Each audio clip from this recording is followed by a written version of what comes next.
What's up, gamers? Welcome to episode 52 of the Business Casual Gamers podcast. This is the show focused on gamers with jobs, families who have things to do in real life. My name is Chris Smoke, and as always, for 52 episodes, I am joined by my co-host, Mr. Aaron Connick. Aaron, how are you, sir? I can't believe we're here. It's a bit surreal, but we made it, Chris. Oh we my got there. gosh, we are here in this episode. There is nothing else. We're not I don't doing know, assignments. but we got there. No, Chris. we are there. We're not doing anything but talking about the special edition episode. This is our 2-year anniversary retrospective. We have a lot to talk about how the show's made, some of our best moments, some of our worst moments, where we're going. We have a lot of fun things to talk about in this episode. It's like a collector's edition, Chris, but better. Exactly. Except for it's not $200 on eBay. In fact, it's free for your consumption pleasure, so we hope you enjoy it. With that said, before we get started, please take the opportunity to go to our website at businesscasualgamers.com. Check us out on social media. Twitter, we are at BIS Casual Gamers. That is at BIS Casual Gamers. You can also find us on YouTube by searching for Business Casual Gamers as well. A lot of the things, in fact, all the podcasts, a lot of the other things we're doing up until now are on YouTube, and a lot of things we will be doing in the future will be on YouTube as well. So please take the opportunity to check those out.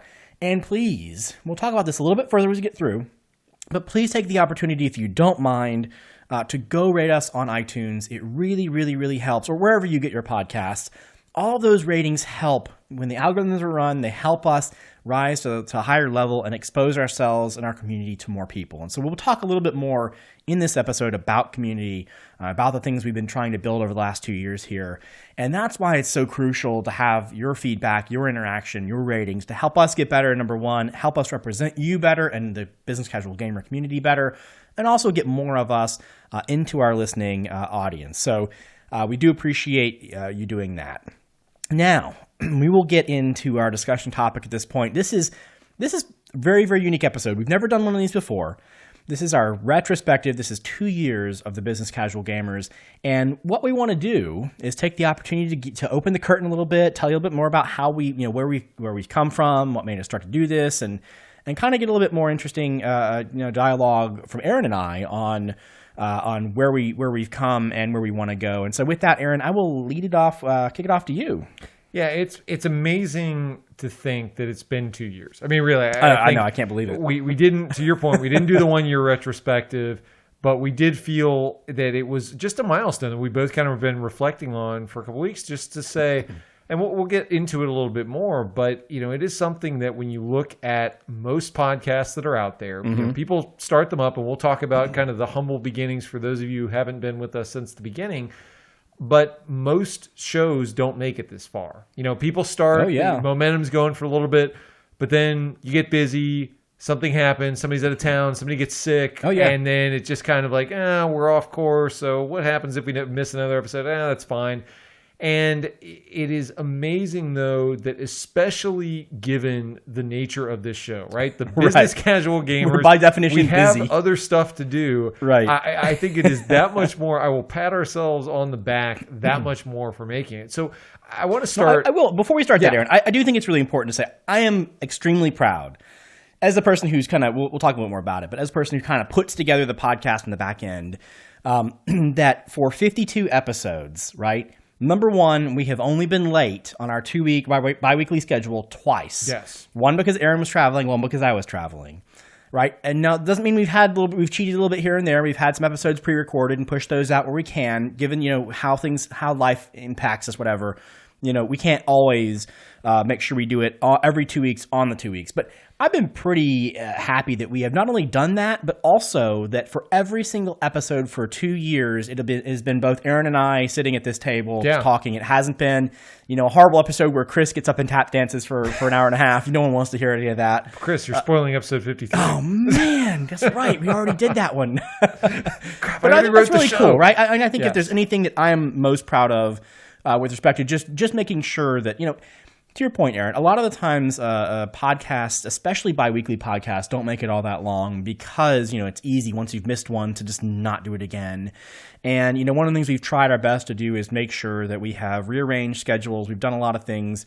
We'll talk more about how we make every single podcast with respect to timing and all of that. But we try our best to really make sure that we get these things out here on a regular schedule so that, almost every single time, every 2 weeks, you're going to get something from us that will hopefully brighten your day, entertain you, or make you a little bit more happy. Yeah, and which is the hardest part of podcasts is the consistency element of it. Right. For sure.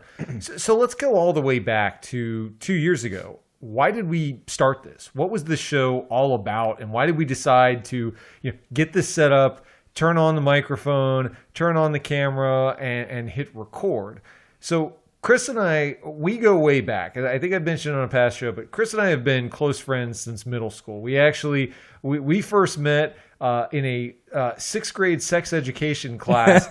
We weren't in the same pod, as they called it in our middle school, but they combined all the guys and all the girls together for that 1 week during the year. And so I remember Chris and a couple other people that he knew talking about video games. I obviously at the time that was pretty much my entire hobby life at that point.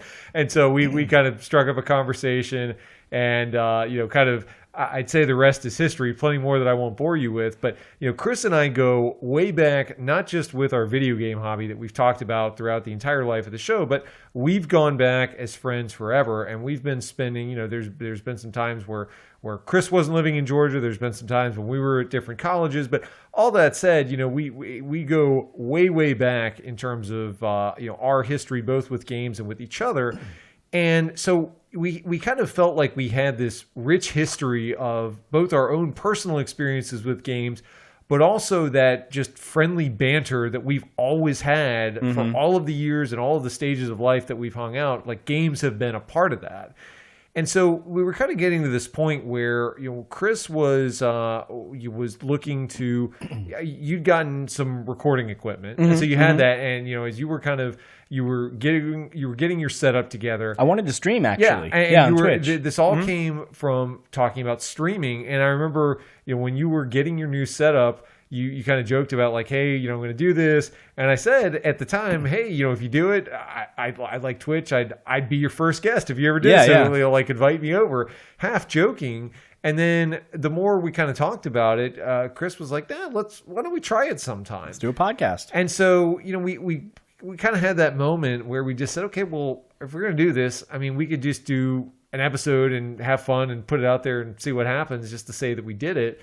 But we kind of had the conversation of, well, what would we want to make this about, right? And I think there were a couple of things that both of us had identified. Both of us were listening to different podcasts and different frequencies, but we had a pretty good idea of what was out there. I'd been listening to gaming podcasts for years at that point.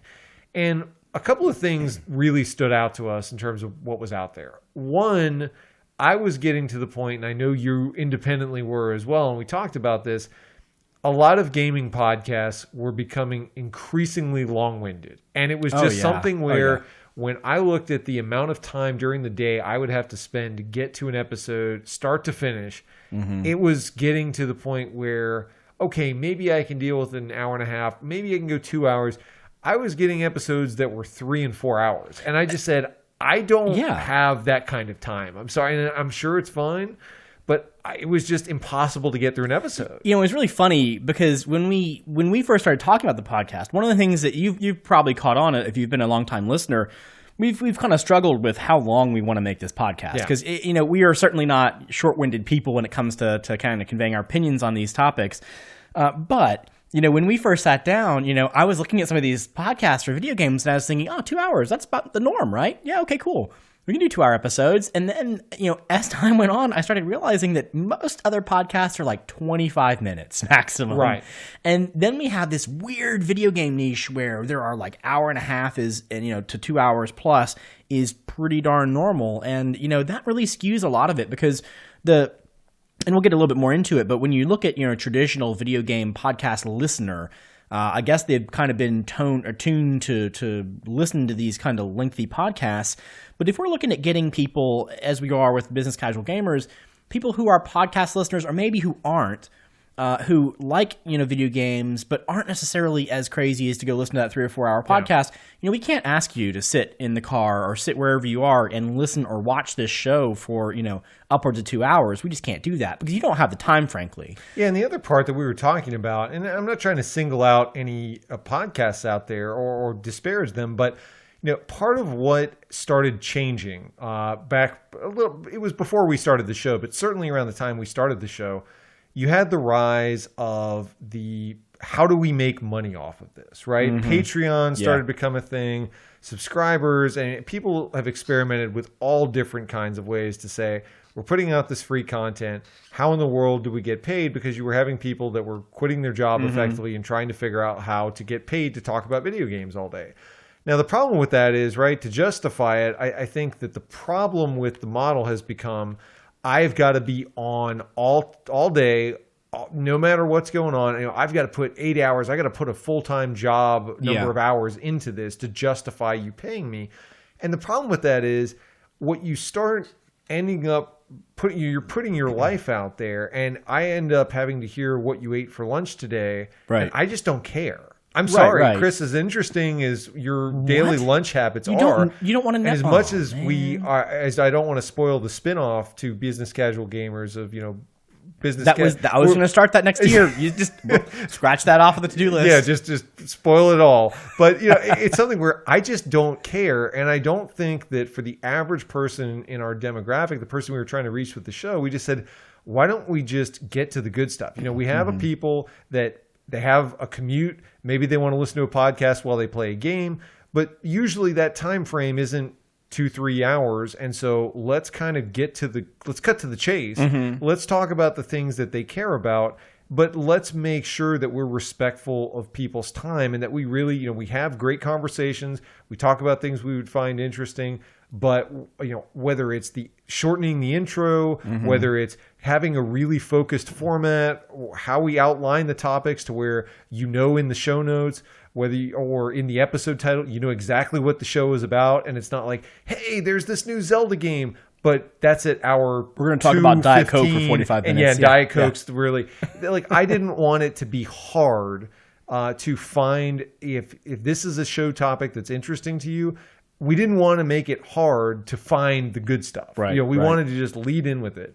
Now, another thing that we had always talked about was the fact that, and this kind of lends itself to the show's name, where you had a ton of people that are making podcasts that literally, let's say, graduated college, graduated high school, or whatever, and all they have ever done is work around games, whether it's games journalism, actually working on a development team, just being marketing a fan team, and starting whatever it is.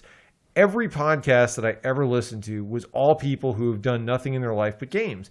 Now, I am not trying to disparage that at all, but what happens is when you start listening to enough of these podcasts, they all kind of sound the same in terms of the perspective of the person talking, because they've all grown up.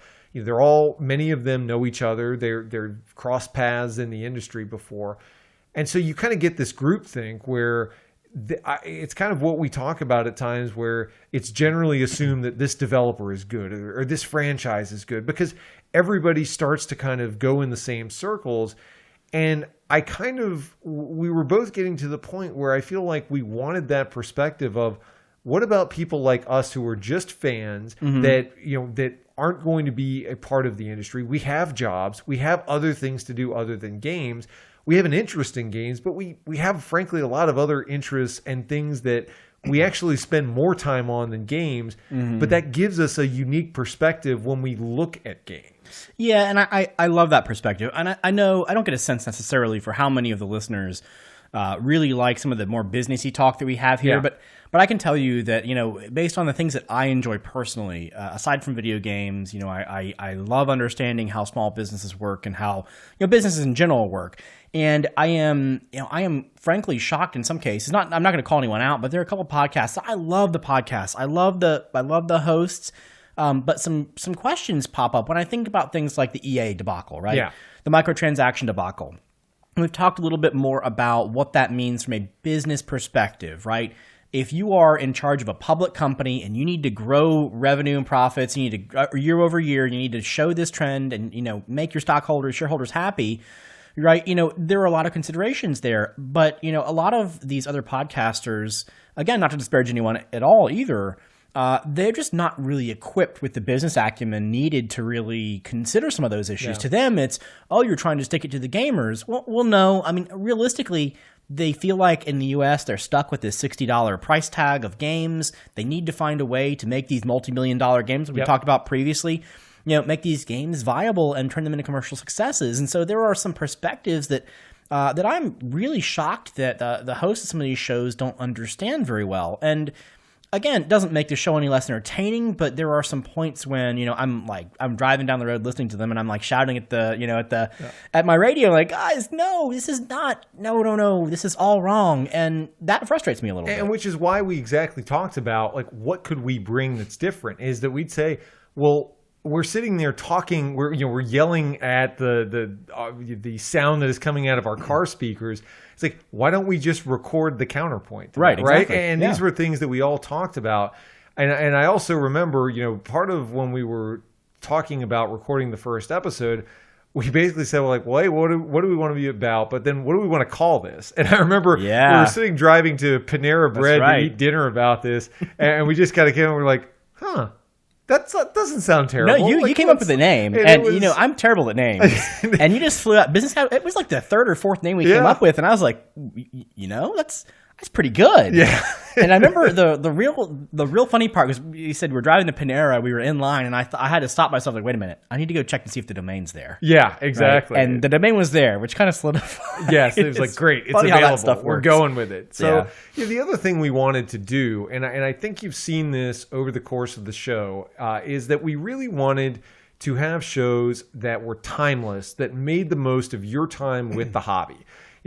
As we mentioned, talking about Diet Coke for a half hour may be entertaining to some, but the reality is we wanted people to came to this show. We figured our target demographic was somebody probably like us who'd grown up in the hobby for a while, who's got some nostalgia, frankly. Mm-hmm. And even though we cover old games, we cover new games, we try to kind of cover the spectrum of current times and past memories, we always wanted to take the approach of getting you a product and a show that was really timeless, that if you were to go back and listen to episode 1, episode 26, whatever, you would feel like I could hit play, and if I thought the topic was interesting, it would be timeless, and that the information and the discussion wouldn't be something where you said, oh, this feels like just a news feed, and if I were to go back to episode 2, this is so dated it's not even worth listening to. We really wanted to build a catalog of shows that if somebody were to go back in time, they would say, like, wow, this is a really cool perspective on a lot of different topics.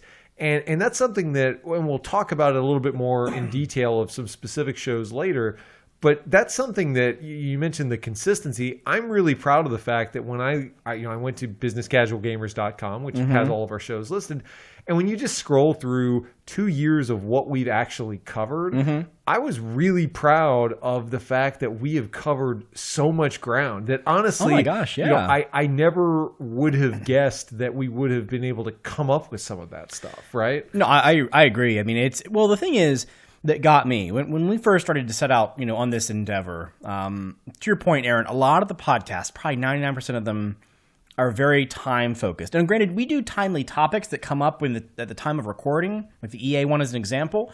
But again, Aaron, to your point, it's really more focused on the overarching, topic or question that we want to tackle. And we might use some of those kind of timely or temporal kinds of examples. But a lot of the other podcasts, so here's an example, right? I've done a lot of traveling in the last couple of weeks. And so what I found was a couple of, like 5 or 6 of the shows that I listened to, I had missed an episode or two. Well, I just won't listen to those episodes ever.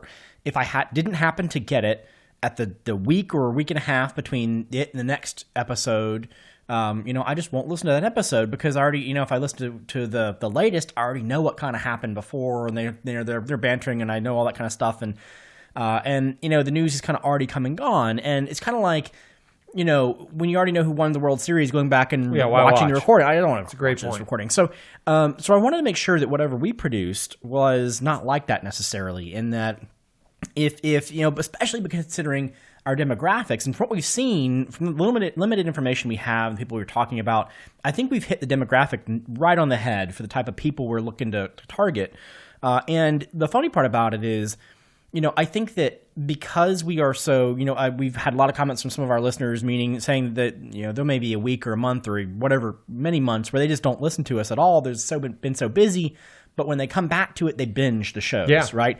And I would, granted we're a very, very small show compared to anyone else, but, looking at right before this show, actually, we went up and Aaron and I looked at our statistics for the last 2 months, and we have episodes all the way back into the teens, and before the teens that people are watching in the last, 30 or 60 days here. Yeah. I wonder how many podcasts have that kind of longevity as far as people just kind of picking off little pieces. And you can tell how, just to name an example, our focus on like Sega and Nintendo and Sony, you can see how people had decided, they want to know those. They've already heard the PlayStation one. They want to go back and hear Nintendo. They want to go pick out Sega. And they're going back and choosing those episodes after the fact and listening to them. So I really think we've accomplished that. And I think it is certainly a differentiator when it comes to normal podcasts in the day. I agree. So that's a little bit about what we set out to do and how we think we've done. We'll get in a little bit later in the show about where we want to go from here. But let's talk about let's go behind and see how the sausage is made, so to speak, yes. Chris. So we talked a little bit about throughout the show's history, changes we're making, what we're doing, but we've never kind of given the full behind the scenes. So one of the things that we'll talk about a little bit is, when does the show get made? And one of the things, in keeping with the business casual gamers, the time that we are recording this would be at 9:27 p.m. as I am reading this time off the computer right now. We do this after work. Typically, come over to Chris's house. We've talked about his room setup before. But usually it's me getting off work, fighting up Georgia 400 to get here, and just us setting up when we can. And it is something that usually starts, I don't know, what would you say, like 8:30 sometimes? 8 o'clock, yeah. Depends on the time. And we hit record. We do it in one take. You've probably seen that. We're doing it live, Chris. We do it live. I think we don't have time to edit it out. It is true. It is something where we basically, and that's something that I find funny, that when we started the show, right, you're complete podcast rookies. We both know how to talk and we know how to have a conversation. But you never know what's going to happen when you just hit play. You really don't. It's funny because when we first started out, we were actually co-streaming on Twitch. Yeah. And there were some technical reasons why that wasn't super great for us. That we couldn't record and stream at the highest rate that we wanted. Now that our equipment is better, we'll talk a little bit more about that in a second. But now that we're recording and distributing the video in 4K, it's a lot harder on Twitch to do that. Yeah. And so that was one of the reasons. The timing was the other piece. So, if you had a late meeting, Aaron, or whatever, and you were 30 minutes late, I would have to go on Twitter and say, we're gonna bump it 30 more minutes. We're gonna bump it 30 more minutes, 15 more minutes. And because one of the things that happens when you get here is we go through the show, we talk about what we want to say a little bit. We want to kind of get a little bit background on what high points we want to hit. But there's a little bit of prep that goes along with that. And, making sure that we hit that, that 8 o'clock start time Eastern on Twitch to make sure those Twitch streamers know that, consistently we're going to be there was very, very challenging for us. And so, I think that was, for us, I think it was a little bit, I'd love to be able to figure out how we can get back into Twitch a little bit more. And there are some options for doing that in the long term. But for right now, it was easy for us because now that gives us as much prep time as we want to talk. We go through and we do the recording, and then, you leave maybe 10:30, maybe at night sometimes. I stay up that night until maybe anywhere from 11:30 to 12:30, 1 o'clock on a work night to try because I get up at 5. So to get the show all edited and everything. And so, funny story, an anecdote from the very beginning was, we were so green at editing all this. Yeah. I had read so much on how to edit audio and to get all the right audio set up and everything set up correctly, given our budget, which was minimal. And I remember in the very beginning, I was going through, and every time I had breathed, every time I had swallowed, every time I had coughed, every time, something would happen in the show, I would go through and I would edit that audio out and I'd try to make it better. I'd try my best to get rid of it. And after, about the third or fourth episode, when, I tend to cough a good bit sometimes, I decided, you know what? It's a live show. I mean, there are podcasts, and maybe this is not me necessarily trying to justify it by just saying everyone else is worse than us, but there are a lot of podcasts where people just like answer the phone on the air.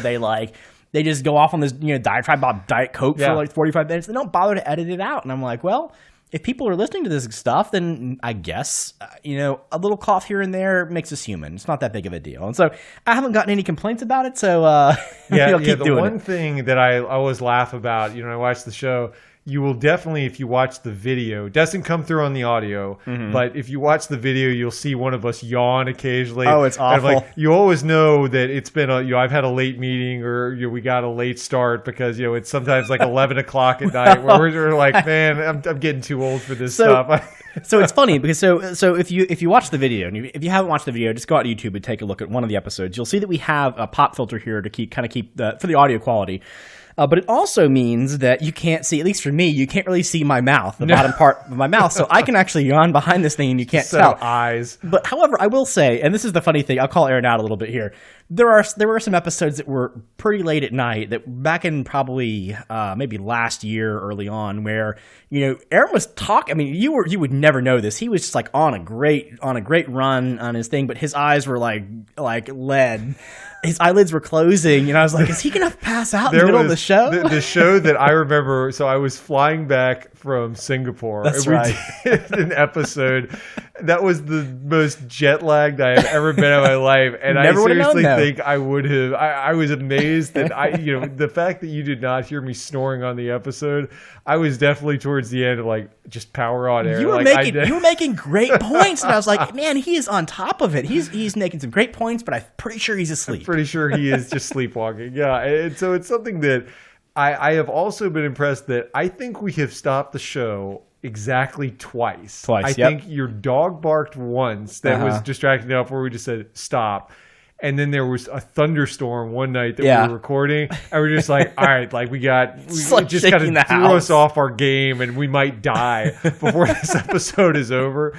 There was one time that I can remember where we forgot to, I can't remember if it ran out, if the hard drive filled up, my hard drive lost footage. Yeah, and it was just one of those things where we kind of looked and we're like, oh my gosh! Like you knew it was going to happen, but then when it happened, we were just sitting there like, "You got to be kidding me! Like it'll never be this good." And we did. I think the take two was fine. Take two was better. Yes. I've heard this from other shows where I remember there was one podcast I used to listen to where literally they did a year-end retrospective show, and I think they had like two full shows that got deleted, and I was just like, man, I don't even know how you'd rebound. I would be so crushed. Oh, it's awful. And you realize now I've done it long enough that I have it all in my head of all the volumes to turn down in all the computers and all the things that we have in the room here when we're recording. I know, I know that like I have. I'll post a couple pictures on our BCG Twitter account here so you can see. I actually have power and sleep turned off my computer because we had the machine, the monitor actually turn off and go to the machine try to go to sleep in the middle of the podcast before. We use Audacity for our audio recording, and you don't learn this until you realize that it actually has like a temp cache file that it writes to in the background as it's recording. And I had this on my small like SSD OS drive. And long story short, as we're in the middle of a podcast, I start noticing that it starts getting really finicky. And then all of a sudden, an error pops up and it had filled up the drive and everything just kind of went south from there. So you figure out all these little nuances, to the recording equipment, to the audio and the video editors, the software you're working with every day, and you have to kind of figure all this stuff out, trial and error. But now I get to the point where, when we first started recording, we would use my Mac laptop, and there are actually a couple episodes where there's a little bit of stuttering in the middle of the show that was actually the laptop as well. So, we migrate things to different hardware. We try it different ways. And, the things that's a little bit aside on all this is that for us, right, considering we have very little amount of time to get a show recorded, produced, and put out there, changing software, changing the workflow in any form or fashion really, really kills us. It gets to the point where we can finish this show at 10:30, 11 o'clock at night, and I can have it done and ready to go and posted, everything but the YouTube video encoded in an hour and a half. Yeah. And, it's not great, but it's also pretty simple, pretty easy. If you change that a little bit, it becomes much more challenging for me. Yeah, and I'll call Chris out a little bit. I mean, the fact is, when you look at, now Chris does all the technical production on the show. Now, I will tell you that if you go all the way back to episode 1, the first time 2 years ago where we turned the microphones on, like Chris said, I mean, it was something where I was happy with the quality. I mean, it was, I think that even show 1, the quality of the equipment, the production value, all of that, I was very impressed with. It's kind of one of those things where when you listen to it, it's like, wow, this sounds legit, right? Yeah. This was more legit than I was thinking it was going to be even. But if you go from episode 1 to now, it is amazing how far that the quality of the show has come, both in terms of the audio, the fact that we have video, period, right? That was the first big milestone when we said, hey, we can add video to this. And, the fact that then, okay, you pile on the video, well, then you've got, whether it's adding music to the beginning, whether it's adding, all of the intro screens, all of these things that I'm sure to a person who, is just listening to the podcast, maybe you don't hear all of the nuances, all the painstaking stuff that Chris goes through. And that's kind of the point, right? If it sounds good and it's not a distraction where you don't have to think about, man, I wish they would turn that background noise down. Like, that is the goal, where we want it to be as seamless as possible and that you can just focus on the content, enjoy it. Yeah. It looks clear, and it's literally it's just not distracting you from what you came to get in the first place. I think that's kind of the ultimate testament to quality, but I will give Chris all the credit in the world for spending the time to get things where it has come to, because it is not easy. And I know it's not easy because I listen to a lot of podcasts, I watch a lot of YouTube content, and especially now being a content producer, I notice things that I never did before we started making. Oh, it's great. Well, thank you for that, number one. But number two, no, it's crazy. I have some really good podcasts that can't get transitions between like music audio segments and just kind of banter back and forth correctly. So like the volume envelope raises and so like, I'd be cruising along, listen to people talk, and then they'll change segments, and then this like the volume will just like intensify like 200, 300%, and it'll blow my speakers down. I have to bring it back down and then listen for the next segment when they're talking again and bring it back up. That stuff just shouldn't happen. But there are little things that like, well, I'll give you an example. When we changed out this camera, right? We used to have a different camera for recording things. And back earlier this year, I was waiting for the Panasonic GH5 because I wanted to up the ante. I wanted to put stuff out in 4K. And one of the things that's funny is, we produce a show that, like it or not, some of the shows are an hour and a half. I know we talk about length, but a lot of our shows now are about an hour 15 or so. And there are very few cameras that can shoot 4K video in the quality that I want that are kind of like SLR-ish, right, not the Handycam kind of things. Very few that can do that and can actually record at 4K 30 frames or 4K 60 frames a second and not burn up after about 30 minutes. And so that was big for us. So going out and figuring out the right hardware to use and then investing in it, I have other uses for it as well, but investing in that hardware I think was really important. And I hope all of that comes through to the audience as far as production quality. Yeah, absolutely. And what has really been amazing, and again, I don't know that this is necessarily something that's obvious to the audience because they know the show is posted when it's posted, right? I mean, there's no discernible time period where you don't know when we're recording versus when we're posting. But literally, when we record the show, so late at night, as Chris mentioned, that show is available when you wake up the next morning, well, depending on what part of the world you're in. Mm-hmm. And the turnaround time, now, I know that when you go into the Twitch world where things are being live streamed, obviously there's no lag because you're watching it as it's being created. But when you talk about the normal podcast turnaround time, I mean, it takes usually more production time, more turnaround. And we've gotten in this really great rhythm of being able to, to your point, get the show outlined, figure out the topic, get the show actually produced and get it turned around. And while it takes a lot of work to do that, it is something that I feel like we've just gotten better at getting in the rhythm of this over time to where it's kind of a natural, especially going from episode 1 to 52, at the very beginning, we had show topics, let's say. But knowing, all right, well, how long a topic is this? What do we need to talk about? Are we going to have enough to say? What do we need too much to say? How do we transition? There are all these questions that kind of come into your mind when you do a show like this, especially knowing that you're not going to do take 2, right? It's just going to be whatever you come up with is going to go. And that is something that I think over time, the confidence just grows as you go through the show. Where you just say, okay, I know this is broadly what we want to say. Let's just kind of get on. Let's see what happens. And I think that is something cool that's happening, not just with our show, but in media in general, where people are putting out content that's more authentic. Where it's just okay, instead of having this super slickly produced thing from the standpoint that every word has to be agonized over. Let's just talk about it like two friends, talking, sitting and talking about video games. Because frankly, that is what this show was. This was us wanting to have conversations about video games and just hitting record. And I think the cool thing is that when we started the podcast and we started talking to people and exposing the show to people who knew us, that we did have conversations with, I think that very quickly became apparent that they said like, wow, this feels like a bunch of friends sitting around and I feel like I'm part of the conversation, which is what we always wanted this to be. And I think that's something that over time has really come out in the podcast, that it feels very conversational and that we've gotten better at, frankly, having those conversations in my mind. Yeah, no, I agree, Aaron. And this is a good time actually to give you props because, a lot of the things that we talked about how hard it is to do the technical stuff, and it's really not that hard once you get to the point where you have the setup and nothing ever changes, right? You just make sure the stuff works. But for Aaron, Aaron's the guy. His large part of the legwork with respect to background research, topic research. We go back and forth on the sets of topics that we want to talk about. But realistically, when he comes into the house on a Thursday night. And we sit down to do this, he's already gone through and set up most of our show notes, most of the hit points. He talked about how you do those transitions. I add a little bit of that stuff later on, right before we start. And then we go through all that stuff before we actually do the actual recording.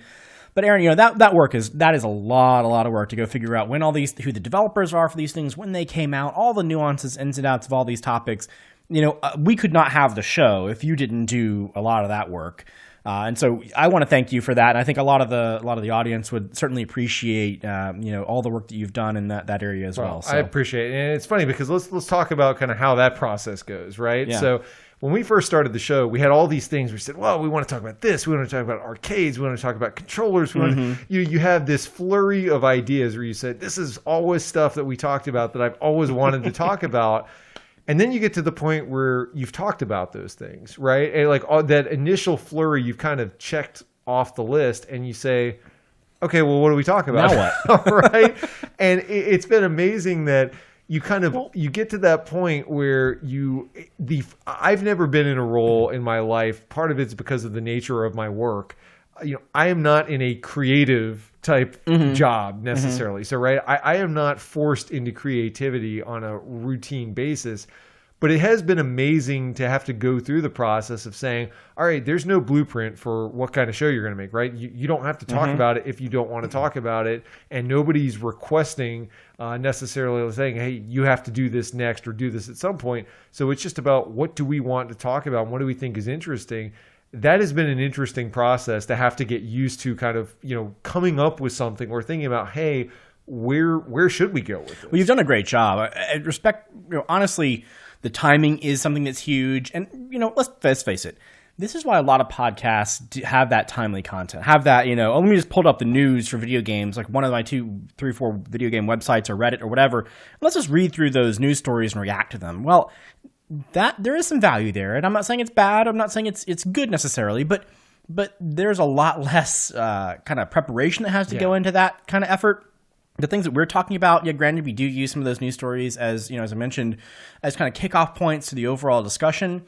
But really, it is a much more in-depth discussion than most of those other podcasts. And we do think that really gives a little bit more depth to the overall content here. Yeah, and one of the things, so going back, I kind of hit this point where you have these moments in your life where you just have that aha moment, let's say.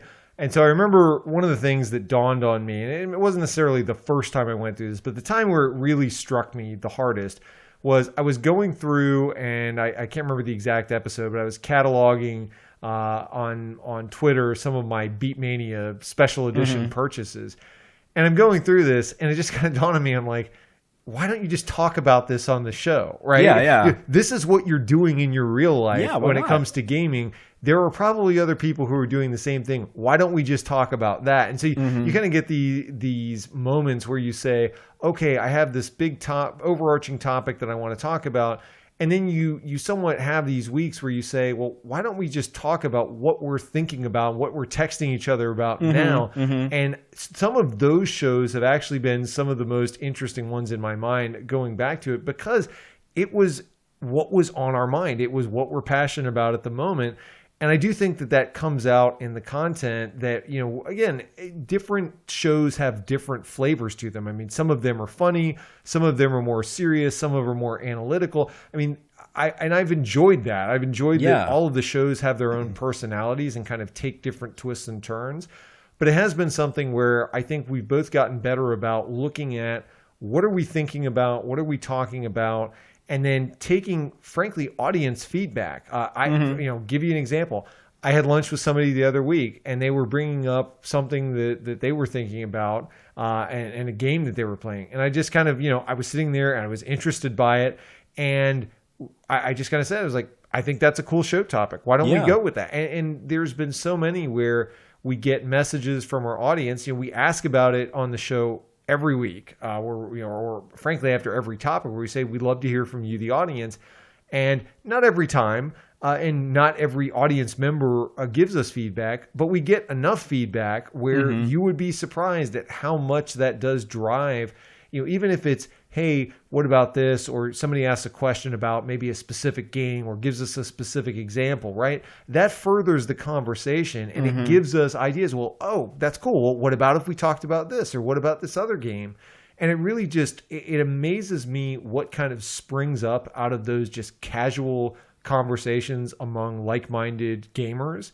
And I think that's something that the further the show has gone, it's been really cool to see that there are weeks where you kind of know, like, hey, the audience is going to come up with something. They're going to talk about what they want or what really struck a chord with them coming out of the show.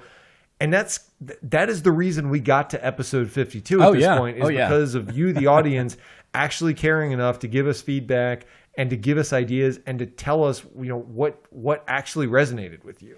Yeah, and we'll talk a little bit more about, what the show means to us as far as community and all of that in a little bit towards the end of the show here.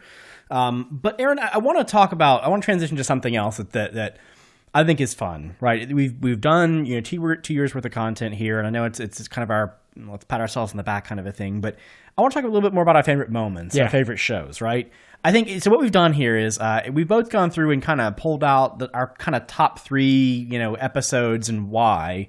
And Aaron, we'll start with you. What are your 3 kind of favorite show components, or what was so compelling to you, even as a producer, right? What did you enjoy? Now this is, I will tell you that this is a little bit like choosing a favorite child. This was, as I was going through the show, I was like, oh, I missed that one. That one was good. I really like it. Was honestly, and this is, I know, stroking our ego a little bit, but I think I was very proud of the catalog more than anything else. But there were a couple ones that really stood out to me. So the first one, I think the end all be all for me of the one that I'm so glad we made it was episode 21, All the Controllers We've Loved. Oh, I know. Now, you stole mine. I loved it. This was one where I will tell you, if somebody literally came and snatched all the recording equipment and we could never make another show, which I hope does not happen, but if it did, this would be the episode that I think I would point to and say, we did that. Yeah. I am proud that we did that. Now, part of the reason I love this is, one,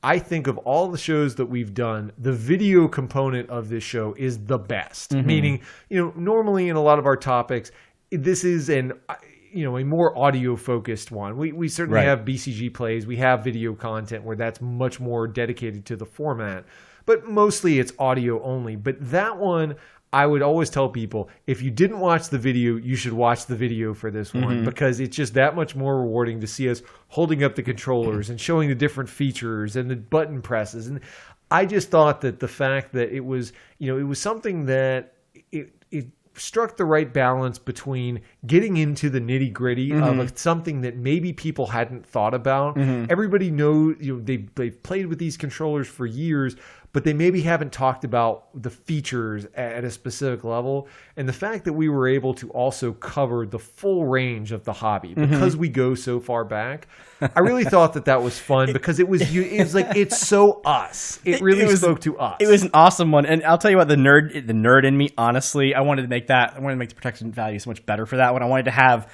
a camera up above us. I wanted to be recording and as we hold the thing over the table here, you can see the top view of everything. I wanted to get up, but realistically we didn't have the equipment or the time to do that. But you're right. I absolutely love that episode. It was the first one that came to mind when I tried to do my list, but I didn't want to copy you, so I picked some different ones. So another one that was one of my favorites is actually, I'll call it at the halfway point, which would have been the episode from exactly a year ago.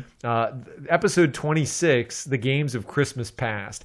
So this to me was the ultimate nostalgia episode. I really just had fun with this one because it was talking about so many of the gaming memories from actually getting gifts as a child, or going back to really the beginning of the hobby for us.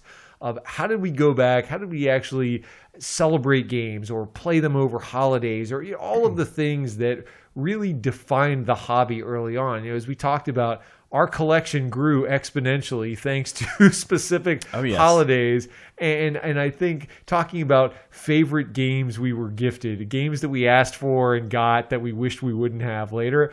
I just think we had so much feedback from that episode and so many people chime in with memories for them. That, to me, more than anything, really for people who are kind of in the demographic that we've talked about, I think that this episode, it struck a chord with me, and that I've listened to it multiple times since then. And I know that others have gone back and listened to it, and it brought up all the feels about gaming, which was kind of the ultimate high point for me. I think that's something that we tend to go back and forth on. One of the high points that I like about the shows, and this one in particular, is that we draw on that kind of past experiences, the kind of the youthful ignorance we had as far as what games were good and what games were bad back in the NES, Super Nintendo era. I mean, that stuff was really, really fun, and I enjoyed that episode as well. Just thinking about how much money we'd spend on these games that were absolutely awful. There's some crazy gems. Oh my gosh.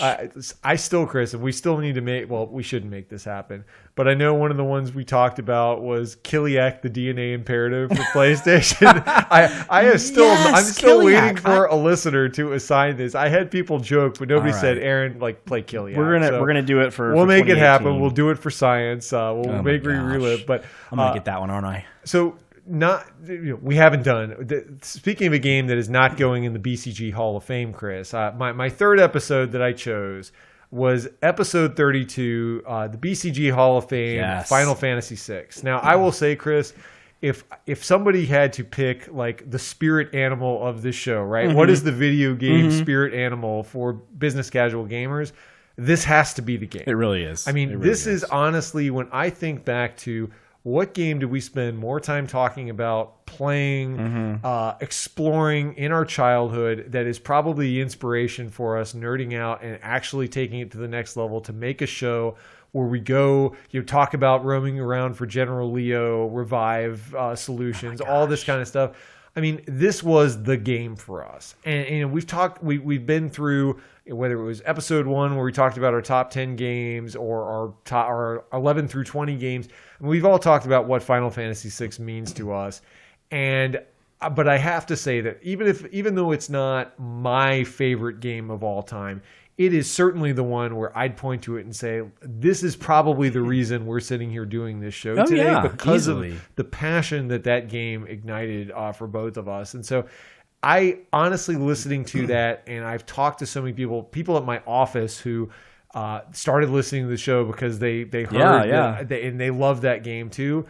Listening back on that episode, it was challenging in the sense that even though I feel like we could talk about it forever because we know the game inside and out and we love it so much, I think boiling it down to where it's not just, and this will date me as a reference, but it's not like the Chris Farley show where it's like, you remember that time with General Leo? Right. That was awesome. It wasn't that. And that was honestly what I was nervous about in making that show, is that was it just going to be, how awesome is Final Fantasy VI so awesome? And the fact that we were able to actually do it justice, and I think bring up some points and really critically analyze it in a way that I think people walked away from that with an appreciation and understanding of, I like this game. Why is it that I like this game? And I was proud that we could walk away from that show feeling like we didn't just fan out over a game, that we actually really critically analyzed it. Yeah, and I one of my hopes is, I know a lot of people got into the Final Fantasy series at Final Fantasy VII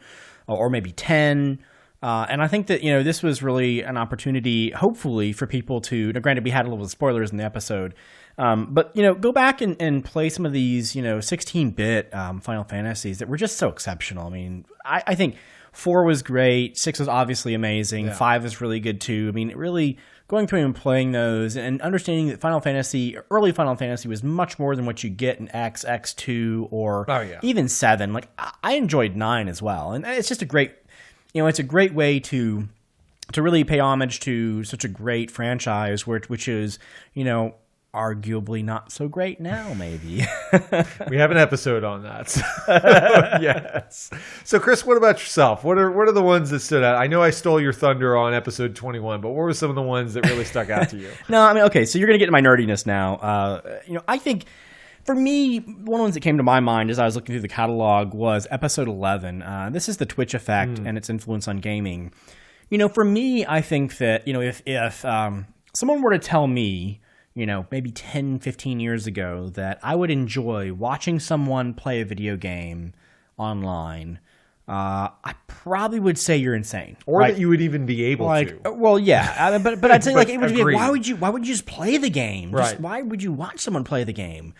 But, I think that, the reason I like this episode was it is such an interesting dive into how gaming culture, and specifically the BCG kind of culture, has grown over time, right? For those of us who can't put in the 56,000 hours to get 400, APM in StarCraft 2, we can go watch, a Grandmaster person from their perspective with their commentary live play, matches.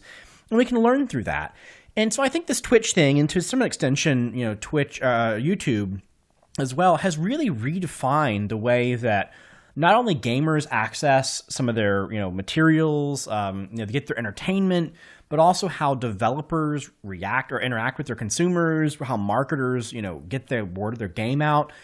I mean, now it's much less. I hear so fewer times where people say, well, let's go get that big ad in this gaming magazine. Let's go get that big ad on, insert, IGN or whatever it might be. Instead, they'll say, we want to get this in the hands of these YouTubers and we'll get this in the hands of these Twitch people, right? Some of which we've mentioned before, like Co Carnage, perfect example. We want Co to play our game. And if he plays our game and he likes it, we know we're pretty much set. Right. And because it's not only, and there were people who would say that watching Co, for example, play a game from start to finish means they won't play the game. Realistically, I think that the culture is now, there's been a big shift from, I'm going to buy the game to play the game. And if I watch it on YouTube or I watch a streamer play it, I save myself 50 or $60. Realistically, I think it's now the point is, if you watch this person play this game and you love the game and you want the developer to make more of it, right? This stuff costs money, so I need to pay these people for this game so that they have more money to make more of these games. And we've talked about it in the episode, I've maybe a recent example. I've been playing a ton of Diablo 3, and there is so much great content out there for it that one could say, well, okay, you've already seen people with the best gear going in Greater Rift 120 and all this stuff. But seeing that and understanding, okay, what stats are they looking for on gear? that has ignited my passion more, not less. Yeah. And so that's something where, to your point, it's almost an inverse effect. And we talk about this in the episode, but it really has been amazing to see when intuitively you would say, well, they're just going to ruin the story for themselves, save themselves $60. Instead, it's created this class of super fans that have just become totally immersed, and they can connect with other super fans. And it just kind of balloons from there. And it's been, even over the BCG podcast history, it has been amazing to see, if you go back and since that episode, it's amazing to see the growth even since then. Even though I think all the points we made on that episode are still very valid today, it's grown even more since then. Mm-hmm. Yeah, and I think, we called out, Ko and Bikeman and all sorts of great streamers that do these kinds of things. I think they are not only are they amazing people, but they're amazing for the industry to have, really kind of down to earth people representing what it is that, we're trying to do. And for me, the more we can get that to be the stable interaction we would have, the better. So anyway, I think that's a great show for, if you have not checked it out, please do. The next one I want to talk about, episode 24, is the Indie Impact. And this is a little bit biased here, so I just started my own indie company, or indie development company, because I've been kind of playing around with that stuff, and I want to be able to put some games out. And one of the things that has really just focused, that I've been so interested in, is that what it is to be an indie developer from a business perspective and from a gaming, development perspective. The opportunities that developers now have to get tools, to get, distribution options, all these things are so easy to leverage. We can go get Unity. We can play around for free. You don't pay them until you get $100,000 in revenue, right? Whatever. There's such an easy way to build the game, get the tools, play with them, distribute them through various app stores or Steam or things like that. That, 15, 20 years ago was a lot worse. You had to go find a publisher. You had to give away the rights to your IP to get the publisher to front the money to build the discs and the cartridges or whatever. You simply could not do that anymore, or back in the day. And so now I think the fact that, any one of us, and I'm perfect evidence of that, some random guy with very, very little bit of spare time can create a company and can create some games and maybe can put them in front of an audience that might enjoy them. Am I going to make $1 million? No, I don't really care about that. Right. I want to make a game that people enjoy, hopefully. And, if I get enough money to help me go out and hire someone to make the next game, that's awesome. I'd love to do that. Yeah, and I think that has been fun to see over the course of both the show and over the course of our gaming lives. I mean, this was something that the hobby started on almost an indie level. Mm-hmm. It's kind of gotten away from that for a long time. And then now you've seen this reemergence where it feels like, even though the big companies, the big franchises are still there and still doing very well, you've seen this groundswell of people just like yourself that have kind of have taken the hobby and democratized it again to where anybody can make a game and anybody can. I mean, Minecraft is kind of the golden child that everybody aspires to. But that can happen. And we've seen games, we've assigned games on the show where it has been something where budget-wise, it is a mere fraction of what the big publishers are putting out. But it's really stuck with us. And I think that is something that it's really in the DNA of this show at this point, where we've said we play plenty of the big games. We always hope that we don't come off as saying, we've said this before, we don't want to say that, if it's a big game, it can't be good, or that it's sold out, or any of that stuff. Like Chris said, we take a very mature, objective approach to this. But I do think that we both have really championed some small games that are out there, some lesser known things. And I'm proud of the fact that we've done that. And I think it's awesome that Chris has actually started producing content in that area as well. It's been fun to see. We'll see if it actually goes anywhere. But it's just fun, right? I want to be part of that particular piece of the industry. I think it's fun. And I think that creativity, the font of creativity that can come out of, one or two random people getting together and spending some time, over years maybe making a game that even 50 people get a lot of hype out of. It's great. So the next episode that I really enjoy, I won't spend a ton of time on it, but it actually goes all the way back to episode 3. This is the video game tropes episode, and I tell you, there's just so many crazy tropes that we had gone through. I just loved it. I just loved like the act like a hero thing that I talked about where it was a little Flash game, and they have these levels that are pre-populated, and they give you one sentence or one phrase you have to do. And this one phrase, for those of you who haven't heard the episode, it says "act like a hero." And you're like a hero with like a sword or whatever. And there's a house, and you're supposed to go into the house. And if you talk to the person to help them, the game ends. If you go immediately to all of the pots, all the treasure chests, all the beds and things, and look for items and collect them, you're acting like a hero. Yeah. And I love those kinds of things where you literally. Like, I still do that to this day. Any game I play, the first thing I do is run all the way around the room, pressing the button until I can collect the items. I can't. So I think that was a really fun episode. I think from what I've heard, from what I've seen in our statistics, that's probably one of our more frequented episodes by lots of people. So I think we might end up doing some extensions to that maybe in the future if there was some interest in that. Yeah, people love that. And I do think that that's something that some of these are maybe well known, but I think we talked about some of the things in the episode where you had to be there, right? Yeah, you can't, even if you just read an internet article, you have to experience it firsthand.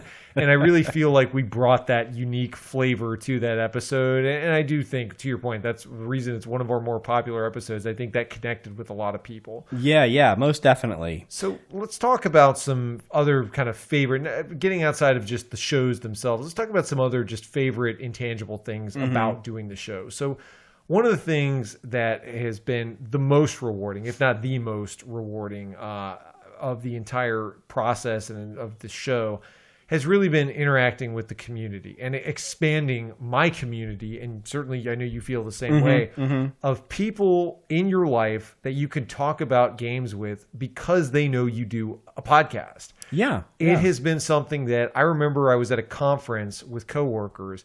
And I can't remember exactly how it came up, but I mentioned, it was like, yeah, I actually do a podcast about this. And everybody, they started, everybody got out their phones. Oh, of course, they went to search for it. They downloaded it. And I remember the next week, I kind of just mentioned, I didn't ask them to listen to it. Obviously secretly you're like, hey, if you're into this, I'd love you to listen to it. But there was no expectation.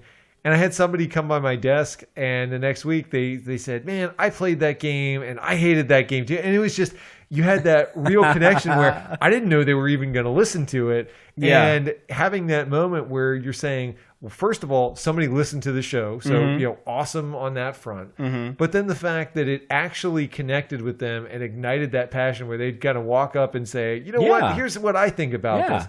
That was the most visceral example of what I think the show has created, which is, okay, we're not all sitting in the same office together every day. Some of the communication has to be virtual. Some of it's leaving comments, tweeting at us, whatever the case may be.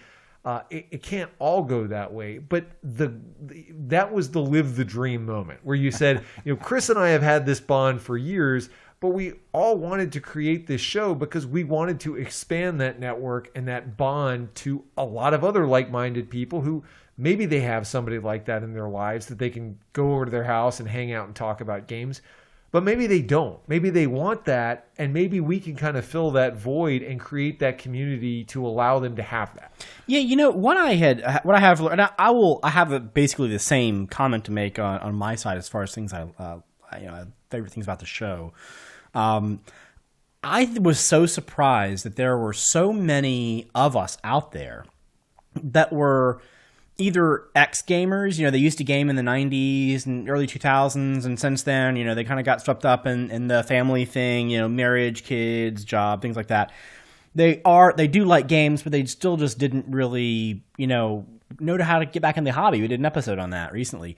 And actually seeing, hearing from, my own colleagues and friends that I'm now making, and your, comments, Aaron, from your friends and colleagues you're meeting, it's cool to see that there are so many people out there. And I really, we'll talk about this as we get to the end of the show, but one of my real big goals for what we want to do is to continue to grow that community, continue to tap into more of those folks who would love to listen to podcasts or love to have some sort of interactivity with games, but for whatever reason think that married people with kids or married people with full-time jobs, working like say 80 hours a week, don't have time to do those kinds of childish things. Yeah, absolutely.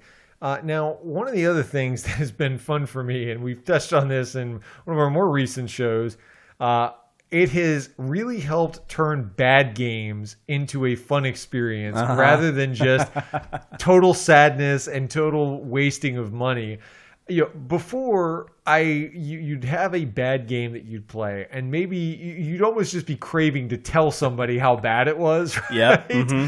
And I think, right. We've had those moments where we just hated the game and we just wanted somebody to listen. We just wanted to have somebody sit in front of us and listen to how bad this is to help with the coping mechanism needed to deal with this game. And this show has really provided. Now, I'd rather play good games. Don't take this as keep assigning me bad games, Chris. Right. But it has been fun, and I think some of my favorite moments of the show actually have been the moments where I just rant on a game. Some notable ones. I wanted to go through and do just a brief list. I feel like I've had more of those rage moments, just from a balance. And maybe it's because Chris has had the luck of the draw on the assignments.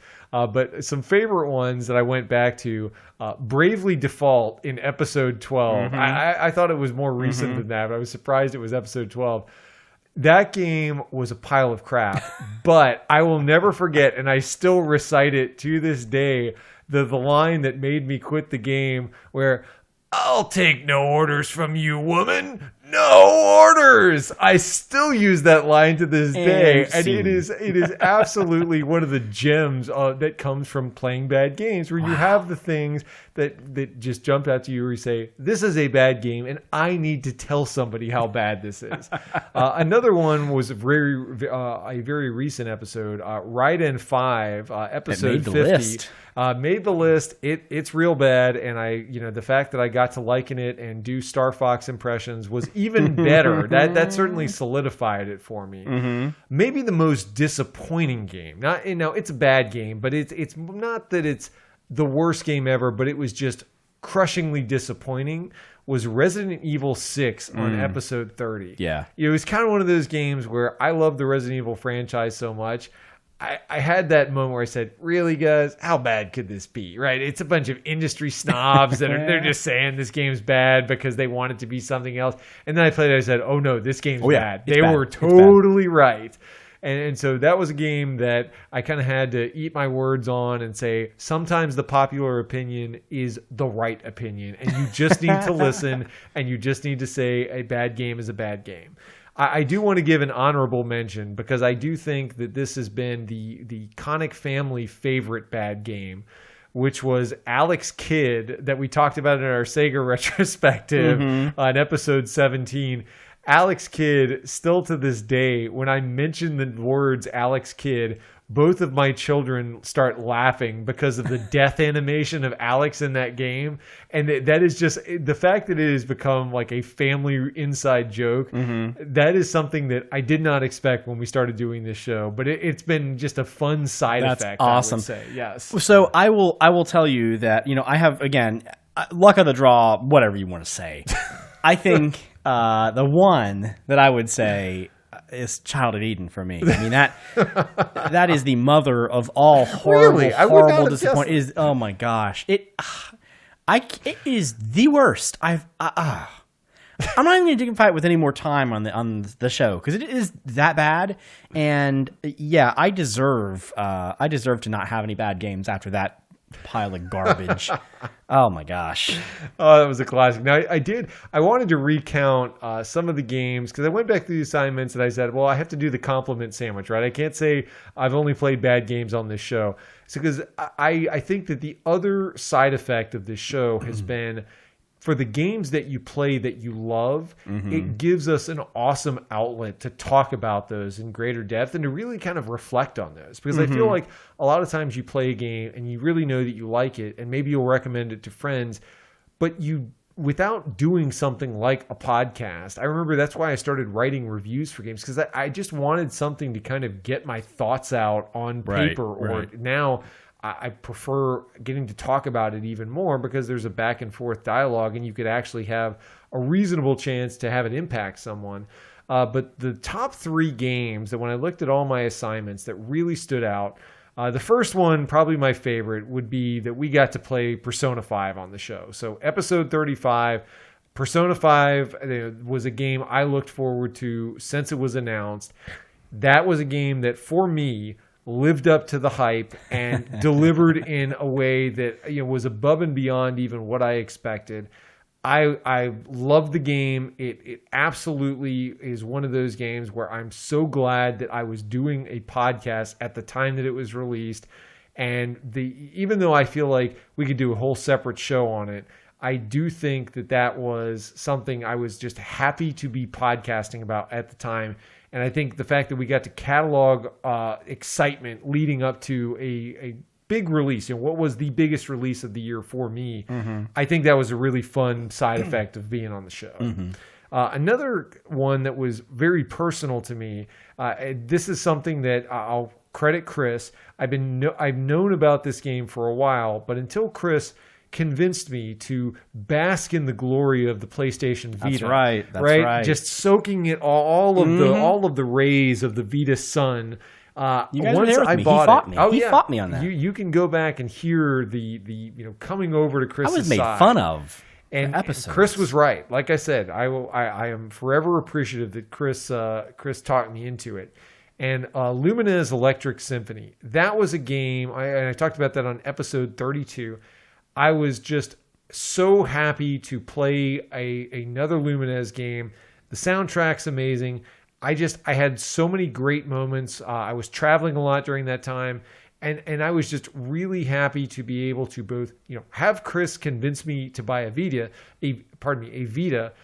because honestly, if we wouldn't have been doing this show, I doubt I would have bought it. No, to be I know. just perfect, like you heard the coming around because we had a format to talk about every other week, and I totally credit this show with enlightening me and getting me to play that game. The show says you're welcome. Yeah, no, it is full credit to Chris on that. The last one that I'll mention was one that I'll credit my oldest son, Ethan, for recommending to me that became an assignment, which is Please Don't Touch Anything on episode 23. Yeah. This was, you talk about indie, hits.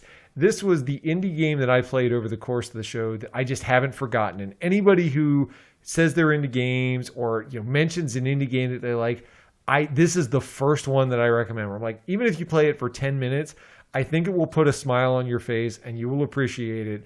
And I think that even though the recommendation came from an unexpected place where I never thought it would be my son recommending a game that I would end up liking, but it was so fun to have that format in a show where, because you're asking for recommendations and you finally get the recommendation where you probably wouldn't have found it on your own, and you finally play it and you're like, yes, I'm so glad that I asked for recommendations because I never would have had this discovery otherwise. Yeah, I mean, I still haven't gone back to play Please Don't Touch Anything, but it's one of the things that I like. One that reminds me, of that kind of indie awesomeness is Papers, Please. Oh yeah, Papers, Please is great. I mean, Papers, Please is one of those ones where like I'm gonna buy that game multiple play. I think it's coming to the Switch soon or something. Nice. I'm gonna buy it. I really, really like how these the assignments, when they're good, have really gotten us to play games that we wouldn't normally play, right? Yeah. We've talked a little bit about like games like Nioh and Dark Souls and things that a BCG person doesn't necessarily play because they command so much time and so much of your attention, and your training, your skill kind of leveling up, so to speak. And one of the things that this show has allowed me to do is really kind of focus on that through these assignments largely. And for me, I've played so many really cool games over the course of the assignments, over the course of the 2 years. It's hard for me to name ones that I haven't, that are just the best. But honestly, Papers, Please is just a really interesting one that was just such a random. You could look at me when Aaron, you described it to me. I'm like, this is supposed to be fun, yeah, right. But it is really fun, and I want to play it more. Yeah, one of the things I'll credit Chris for, and I was going back through the episodes again, is one of the, and I can't remember the episode off the top of my head, but we assigned Chris Overwatch back at its infancy. And I remember directly, and I listened to it again just to, just kind of fact check myself. And I remember asking Chris, do you think this is going to be, StarCraft or Diablo level of pedigree? And I remember Chris resoundingly saying, yes, it's that good. And I think it will catch on that much. And man, if you weren't right about that one, I don't know what you were. Now, again, that was at the very beginning. Credit goes to game. Blizzard, by the way. And yeah, it's a great game. One of those things where one could say, look, it's Blizzard. How many times have they really screwed up a game? I get it. But still, I think the fact that the amount of success that game has had, the Twitch effect on that game is a great example. But Chris, you definitely called it on that one, and I will say that at the it's time, my one true win, ladies and gentlemen. I'm done. I mean, you sold me the Vita, Chris. That's true too. Okay, one. I got two. You're two for two. I'm good to go. But I look back on it and I just say I think it's cool. That was the one that really stuck out to me. That looking back over a 2-year horizon and saying, "Wow, like what we were ahead of our time on that one, weren't we?" Yeah. Oh man.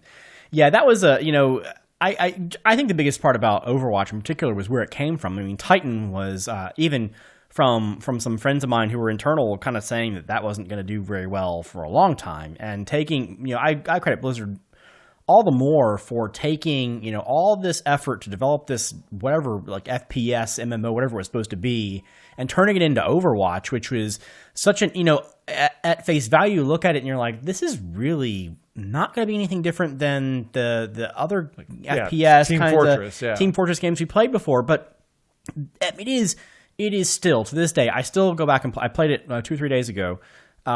It is still such an amazing game as far as how every character feels so different. And you pay a healer for a little while, you're having a lot of fun, and then you're just get giddy to, I want to go play DPS now, or I want to go play a tank. And every one of them is fun. Every other game that I've played in that area, I pick, sure, they're all kind of sort of fun, but you kind of have to pick the one the character or class that you like, and you play that because either you're good at it, or it's just the only one that jives with you. And Blizzard has somehow managed to make sure that every one of these classes and these characters that come out has that unique feel, and everybody can get tied into any of them. Yeah. Now, one of the other things, kind of speaking about that has been awesome doing the show, and this is one of the things that honestly, when we first started the show, we set out to do, was that because we said, hey, we have other stuff to do, we're busy, we've got a lot of things going on in life.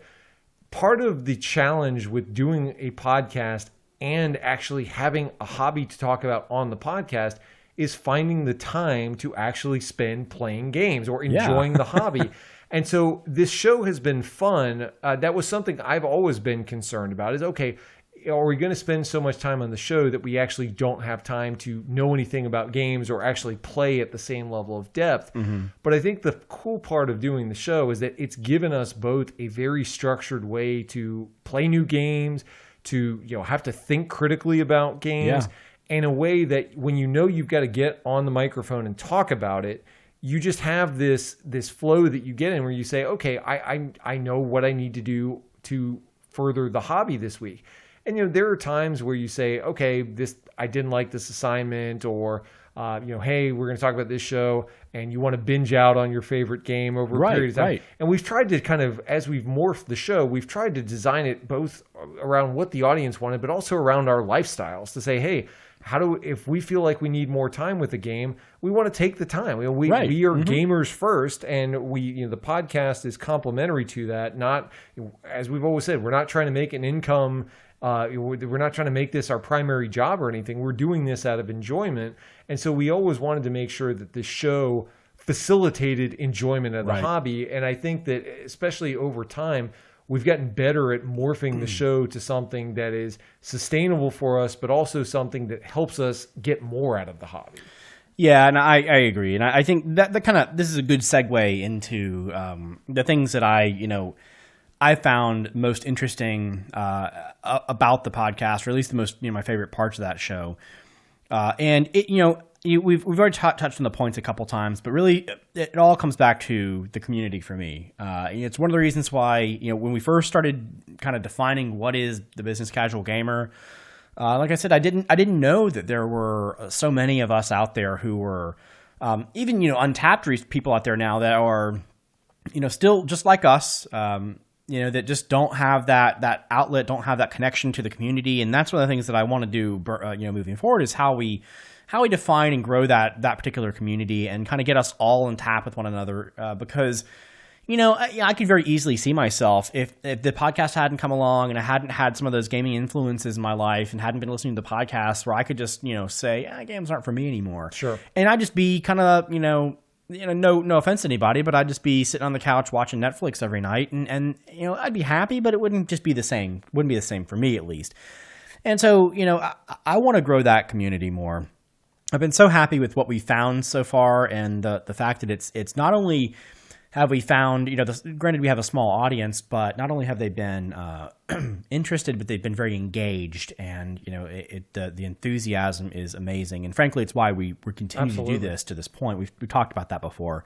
I think one of the things that is one of my favorite points that ironically isn't the things we haven't really done it a lot is really the streaming pieces.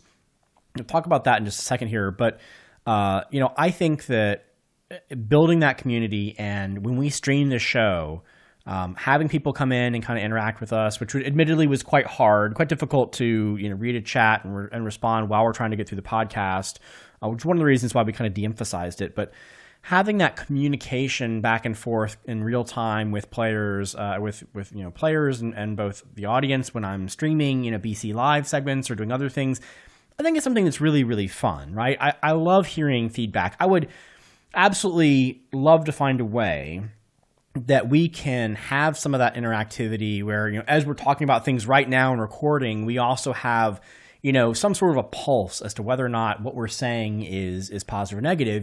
For any of you who've watched political things over the course of the last 5 years, some of them have those like clickers where, as a candidate is giving their speech, when they like what they're saying, they're clicking it up, and when they dislike it, they're clicking it down, and you kind of see that ebb and flow. Having something like that in this environment, to know that what we're hitting on is something that the audience wants us to continue to hit on, and they're liking it, they're responding to it, is really interesting to us. Because granted, Aaron and I, we agree on a lot of things. We disagree on some other things as well, which I think makes the content back and forth. Yeah. But to know, to what extent, we mentioned that kind of echo chamber that some of the podcasters in this area are in, to know where we kind of get into that echo chamber in some form or fashion, and we need to either move on or we need to, fluctuate a little bit, would be very valuable to me. Yeah. So I'd say, from that perspective, again, not to reiterate the points that you made, Aaron, but, that building that community, getting more interactivity with that community is really fun for me. And then, having that official reason to go out and check out those new games, go out and kind of expand on the games that I wouldn't normally play, because I want to either make a video about it and have you guys see me fail, or I want to show you what speedrunning looks like, or whatever it might be. Pushing me to do those kinds of things that I wouldn't normally do has been something that's both been very rewarding from my perspective, but hopefully also the resulting content comes out and it is very interesting to the audience as well. Yeah. So moving on, this is our last segment here before we wrap this up. I want to talk a little bit more about moving forward. What are we going to be doing, right? So what are our plans for the next year? And beyond that, we want to make sure that at any given point we are delivering what the audience really wants the most. And so we talked a little bit about that show reformatting to kind of give you a reiteration of what that is. It's going to be the same amount of content. It's going to be in the same formats. So you're gonna see that same frequency, same audio, same YouTube kinds of components to it. We're going to focus largely one show every month on that topic that we're talking about now, a little longer form, somewhat like today. Yep. We're also going to have another show focused more on the game or games we're playing for those assignments, and that'll allow us to, as we said before. One of the biggest regrets I think we have over how the format has kind of impacted the format and the timing, the length of the show has been negatively impacted us, is that we typically get to a point where, right around now in the show, we're coming up on an hour and 15, hour and 20 minutes, and, we still have a game to talk about. Yeah. And, we're like, and so a lot of it's like, the game was really awesome, blah, blah, blah, blah, blah, blah, we're done. Yeah. We don't want to do that. We want to have the time to really talk more about those games, Give some feedback, either include some optional videos, components that we can put out on YouTube that show us playing the games. Not necessarily a Let's Play style, because I know we have a little bit of that in BC Plays, but I think we really want to emphasize more of the nuanced differences between us playing and analyzing the game as we're playing it, kind of getting a little bit more of that feel on an audio and video perspective. So you'll see some of that. I think we also want to focus on trying to make sure we cross-pollinate with YouTube a little bit more than normal, than we have in the past. That's just because we think we have an audience that is interested in consuming both of those types of formats. Yeah. So we're going to see that. I'll say that, but we'll take it with a grain of salt, because if there's anything that we think that isn't working well, we'd love to hear your feedback. Please let us know. We can change this format. We've already changed it. If you've been watching and listening to episodes up until now, we've changed formats a lot of times. It's really kind of a dynamic, living kind of a thing that we want to build here. And if we're not hitting the right keys, we want to make sure we morph to make it as interesting because again, it's about the community. And that leads me to the next piece. I touched on it already in the podcast, but for me and us, I think one of the largest things we want to be able to do in 2018 is to grow our community and grow our audience. Arguably, people will tell you that podcasts don't even start and won't even start growing until a year.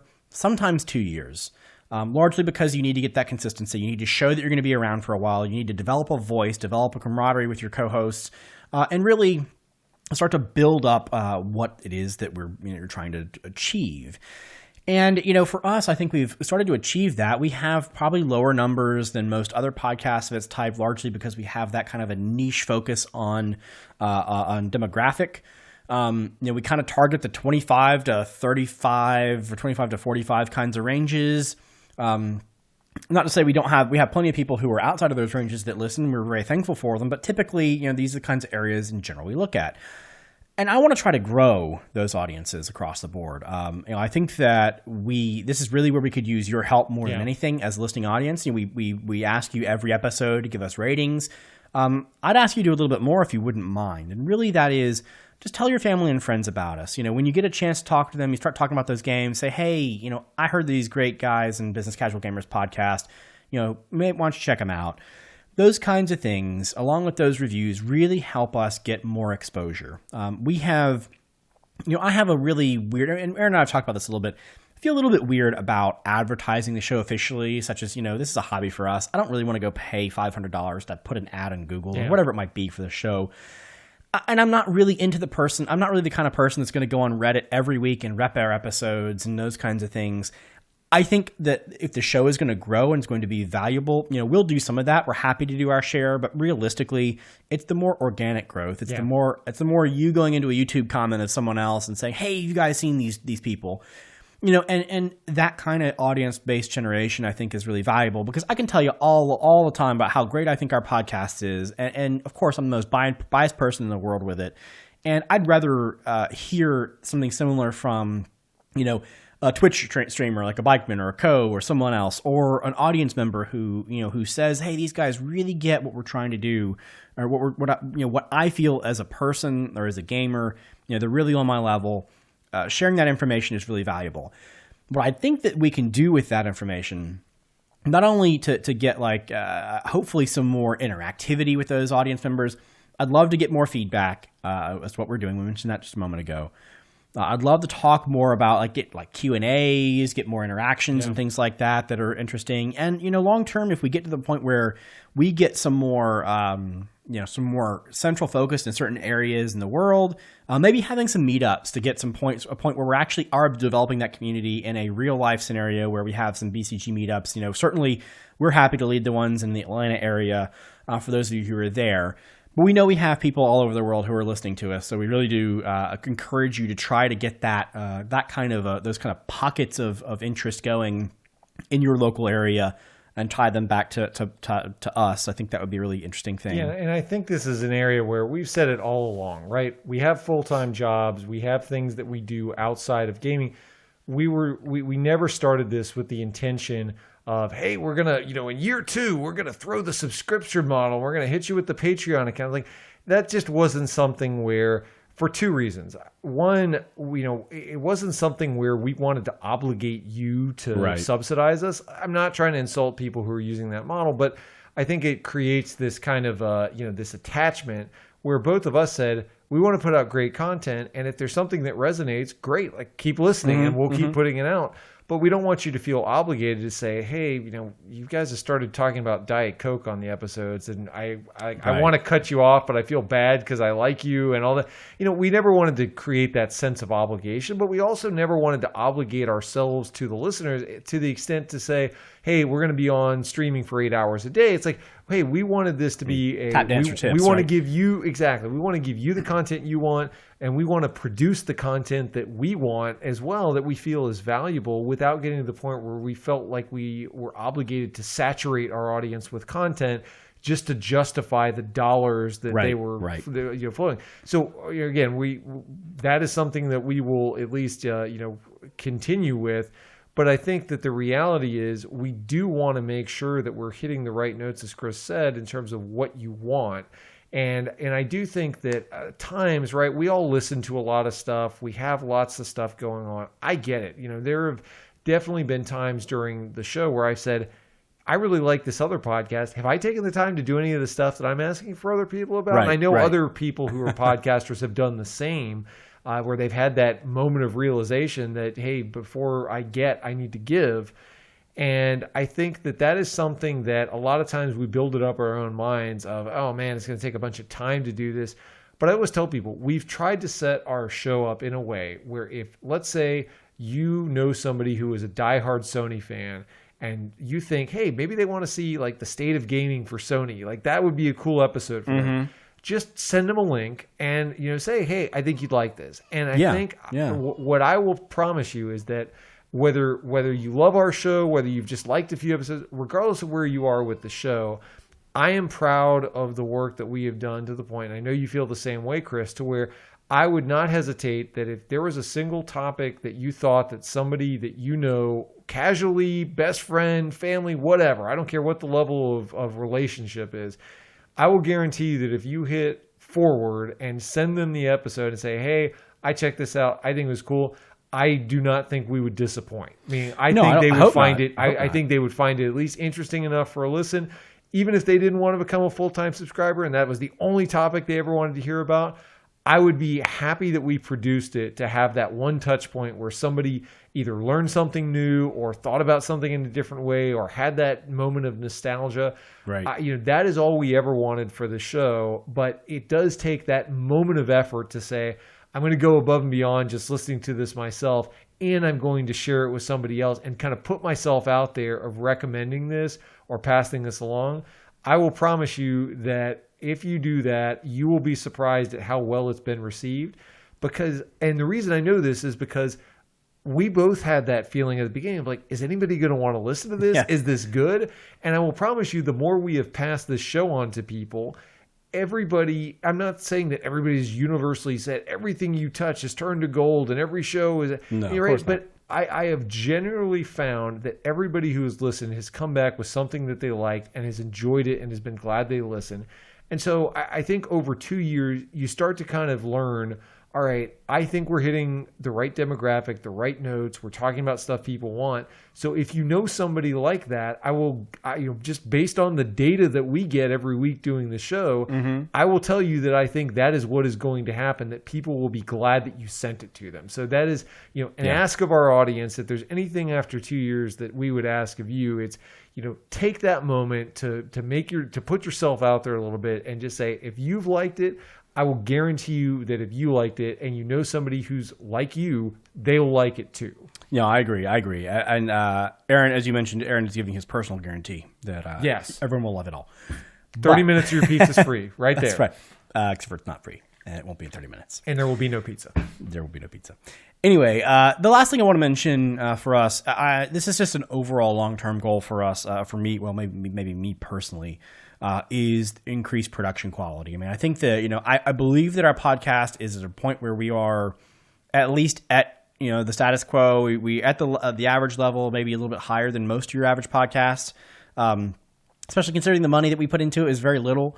But I think that, I would love to eventually get to the point where we have a little bit better mixer setup, a little bit better microphones, things like that to make the audio a little bit better And so you don't quite hear the noise of what's happening, going on around us when we're talking. I think that's going to be important.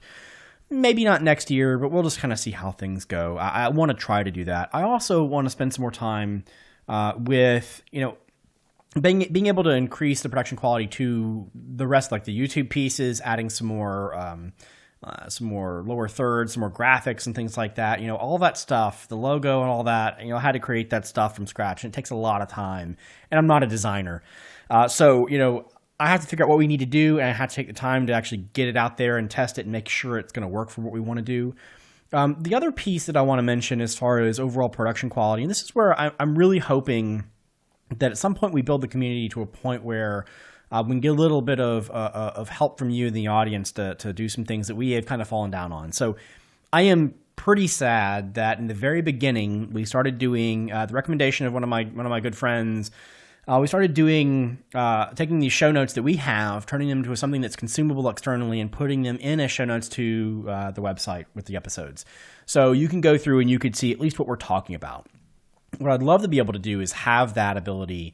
Not only just have that ability, but also kind of see references to the games we reference in the podcast, when we reference them, in time code, so people can jump right to the points that they want in the episode and listen to it.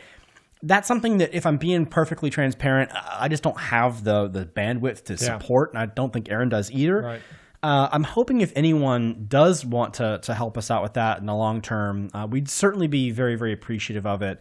Any help that we can get along those lines to help make the show better, make it show better to everyone else, and kind of, again, increase that community, would be forever grateful to you for having that. But, I think that those are the kind of areas that we're kind of targeting for overall growth of the podcast, as far as technical growth, quality of the production pieces.